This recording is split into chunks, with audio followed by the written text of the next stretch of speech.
ప్రతి ఉదయం దేవుని వాగ్దానం అనే కార్యక్రమానికి ప్రేమతో మిమ్మల్ని ఆహ్వానిస్తుంటున్నాను.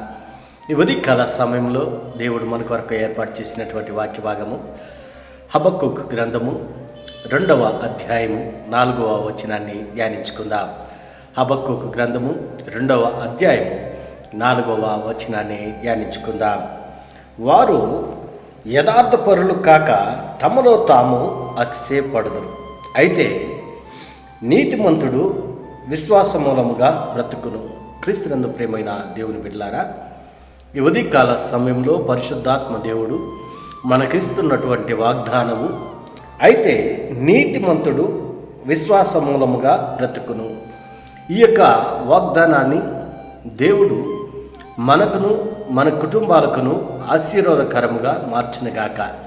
ఈ యొక్క మాటల్లోని అంతరార్థాన్ని, ఆత్మీయ సత్యాలను మనం గ్రహించినట్లయితే, ప్రవక్తలలో ఒకడైనటువంటి హబక్కూకు ఈ యొక్క గ్రంథాన్ని రచిస్తూ ఈ యొక్క మాటలను మాట్లాడుతూ ఉంటున్నాడు. మరి ఈ యొక్క గ్రంథ చరిత్రను మనం గమనించినట్లయితే, క్రీస్తు పుట్టక మునుపు 7వ శతాబ్దంలో చివరిలో హబక్కూకు ఈ యొక్క గ్రంథాన్ని రచించాడు. ఈ యొక్క ప్రవచనాలను ప్రవచించాడు. శత్రువు బలాధిక్యతతో క్రూరహింస జరిగినప్పుడు ప్రవక్త ఆవేదనతో దేవుణ్ణి నీవు చూచియు ఎందుకు ఊరకున్నావు అని ప్రశ్నిస్తూ ఉంటున్నాడు. మరి దేవుణ్ణి ప్రశ్నిస్తున్నటువంటి ప్రవక్తగా హబక్కూకు ఉంటున్నాడు. హబక్కూకు గ్రంథంలో మిగిలిన భాగమంతా అవినీతిమంతుల మీదకి వచ్చే శిక్ష గురించి ప్రవచిస్తూ ఉంటున్నాడు. గ్రంథము యొక్క చివరి భాగంలో గొప్పతనం గురించి, అంచలమైనటువంటి విశ్వాసం గురించి వర్ణన పద్య రూపంలో కనిపిస్తూ ఉంటున్నది. ఈ యొక్క గ్రంథంలో 2 ప్రాముఖ్యమైనటువంటి భాగాలు మనం చూస్తుంటున్నాము.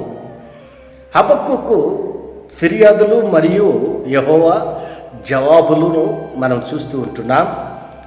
అవినీతి మంతులపైకి వచ్చే వినాశనము మనం చూస్తూ ఉంటున్నాము.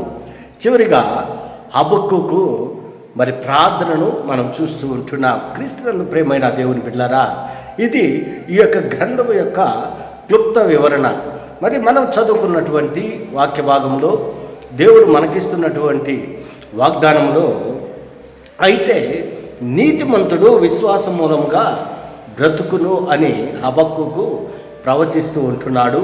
ఈ యొక్క ప్రవచనం ప్రకారం మనం గమనించినట్లయితే, మరి నీతిమంతుడు విశ్వాస మూలముగా జీవించును.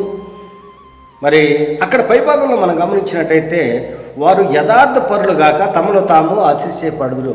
ఇక్కడ 2 రకములైనటువంటి స్వభావాలను మనం చూస్తూ ఉంటున్నాము. అవినీతిమంతుడు, నీతిమంతుడు.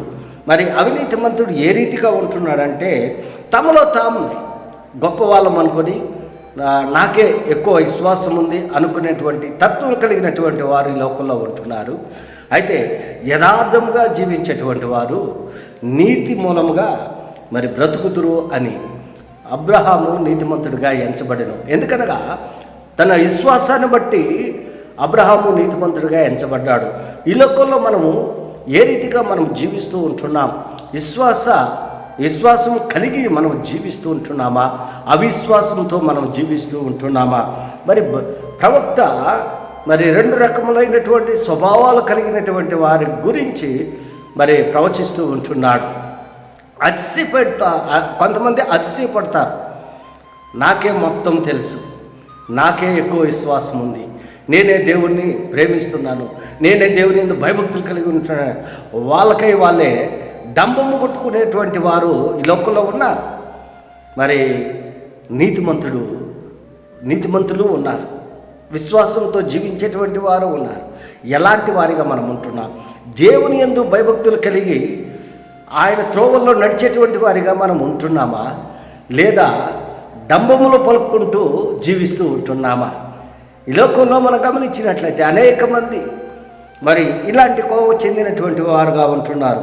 వారు యథార్థపరులు కాక తమలో తామే మరి అతిశయపడుతూ ఉంటున్నాం. యథార్థత అనేది చాలా ప్రాముఖ్యం. దేవుని యందు యథార్థత కలిగి జీవించాలి. దేవుని యొక్క విశ్వాసంలో యథార్థత కలిగి జీవించాలి. అప్పుడు మనం నీతిమంతులుగా ఎంచబడతాం. నీతిమంతులుగా ఎంచబడాలి అని అంటే దేవుని యందు భయభక్తులు కలిగి యథార్థత కలిగి జీవించినప్పుడు దేవుని చేత మరి నీతిమంతులుగా మనం తీర్పు తీర్చబడతాం. అట్టి కృప నీవు నేను పొందుకొని దేవునికి మహిమకరంగా ఈ లోకంలో జీవించాలని ఈ కొద్ది మాటల ద్వారా నేను హెచ్చరిక చేస్తున్నా. దేవుడి యొక్క మాటలను మరెక్కువగా మీకును మీ కుటుంబాలకును ఆశీర్వాదకరంగా దేవుడు మార్చిన గాక. ఆమేన్.